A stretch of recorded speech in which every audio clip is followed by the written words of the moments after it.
Good afternoon, everyone. And I'd like to introduce my colleagues here, the Chair and Vice Chair of the GM Master Bargaining Committee at Unifor, Jason Gale and Trevor Longpre. And very happy to announce, Unifor is very happy to announce that we have reached a tentative agreement with General Motors following a 12-hour strike.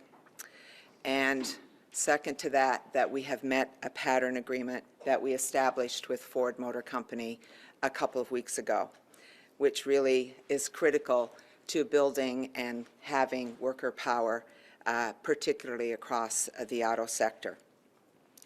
I want to start by saying how very proud I am of our members at Local 222, 199, and 636, who work at Oshawa Assembly, St. Catharines Powertrain Facility, and of course in Woodstock at our Parts Distribution Center. They absolutely understood the importance of reaching this pattern agreement for the membership, and they absolutely were willing to fight for it. I also want to thank the outstanding Master Bargaining Committee for their full support, encouragement, and leadership these past few days. Their resolve really empowered our union and our members to reach this agreement today. They too knew the importance of getting a pattern agreement that had been reached, as you know, with Ford Motor Company 2 weeks ago.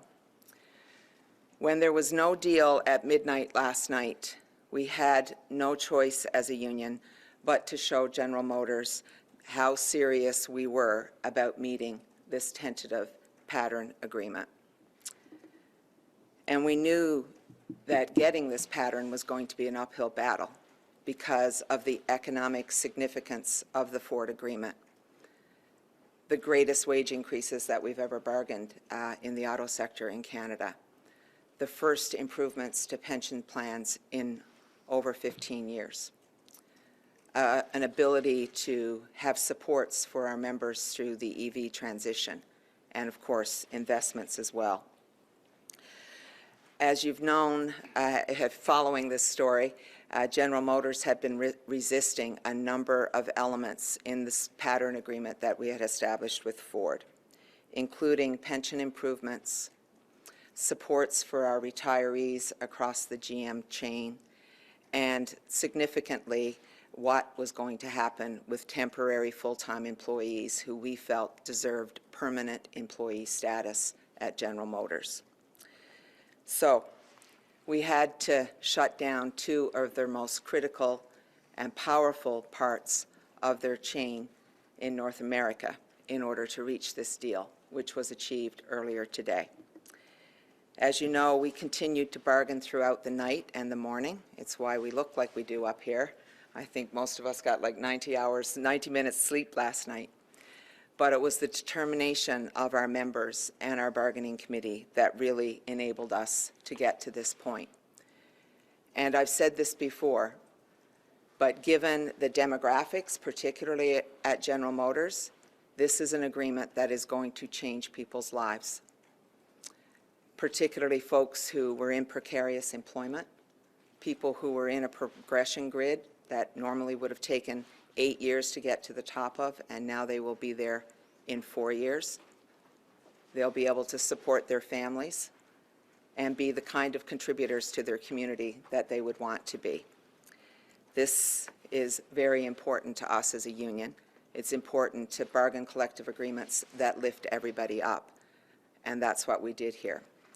Our next steps, obviously, will be to bring this agreement, this tentative agreement, to our members, and we'll be doing that in the coming days so that they can vote on it.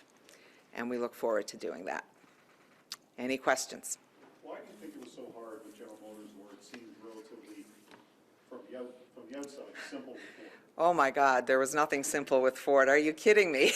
We had to do a 24-hour extension to get a deal, and after threatening to shut down, their engine facility, obviously in Windsor, which was critical to their North American operations in that it builds engines for the Ford F-150, which is obviously one of Ford's biggest money makers. The same way that Jason's crew build the Silverados in Oshawa, which are very, very important to the GM chain. And, you know, sometimes you have to take these tactics. Sometimes we have to exercise our right to strike in order to get the kind of collective agreement that our members deserve. And that's what we did here.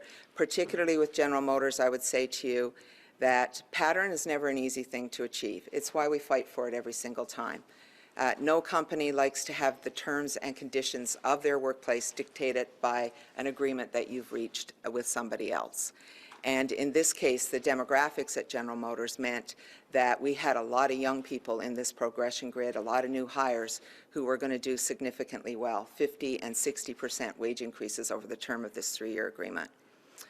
So yeah, they were fighting, kicking and screaming, and we knew what was possible here. We knew our members deserved this, and we were willing to fight for it. So base hourly wage increases for production and skilled trades, can you tell us what those are like? Yeah, we have a whole list here. We have a whole list. Obviously, it'll depend on where you are in the grid, but the starting rate will go to just under $30 an hour, and by the end of the collective agreement with COLA roll-in, which is cost of living support, it'll be at $46 an hour plus for production workers, and much higher than that, obviously, for our skilled trades members. And skilled trades members, by the way, had an additional gain because there is a skilled trades adjustment. So for most of them, over the collective agreement, they would be receiving 25% wage increase. Yes, given how these negotiations went, how do you expect for Stellantis to go? I expect Stellantis will come here kicking and screaming the same way that General Motors did. You know, the challenge with Stellantis is they have the largest footprint in Canada, and I can probably give you all of their talking points, and they'll start with that one. This agreement is going to be more costly to us because we employ more people in Canada. But our members at Stellantis deserve this pattern agreement too, and all of the improvements that we've been able to gain here. And so we'll be fighting for them every step of the way. Now, for some of the stumbling blocks here, we talked to some union members today, and they thought that you have more retirees at GM, and you use temporary workers in a different way. So they said that they thought GM was going to be a lot more difficult to budge. Did you see that as being the case? Yeah, absolutely, for those two reasons. What made the difference in the end? Well, we had a 12-hour strike, and these are two very important facilities in their North American operations. The Oshawa Assembly Plant is perhaps their biggest moneymaker in terms of the trucks that get produced there and built there proudly by our members. And of course, in Trevor's facility, powertrains, engines that supply a number of plants in the United States. So while the footprint may be smaller than what you would experience in the United States, it was a mighty footprint that gave us power. And now you're getting rid of the full-time temporary classification? Yeah, over the 3-year agreement, all of the current full-time temporary workers will be transitioned into permanent status, which is huge. Obviously, the vote with Ford was a little bit tight, 54% voted to ratify. Are you confident you have a deal that membership at GM is ready to approve? I'm always confident when we have this kind of agreement on the table. Obviously, we think we've made significant gains for our members here, and the demographics at General Motors is completely different. Members will benefit in a different way. And you noticed, you mentioned the demographics. Do you find that you're having trouble balancing what junior members want versus what senior members would want? Absolutely. This is always the case when you have a diverse workforce, and that's why when we opened contract talks with the automakers, we were very clear with them. We have to make improvements all across the board, and given the time in which we're living, they would have to be significant in order to get any deal ratified right now. Any concern that you're a little bit bottom-weighted with the junior members, given the way the votes have gone? Nope. I think that the two folks I've got here with me are going to do a really good job helping explain this agreement to our members, and I feel good that they will have a better life as a result of this.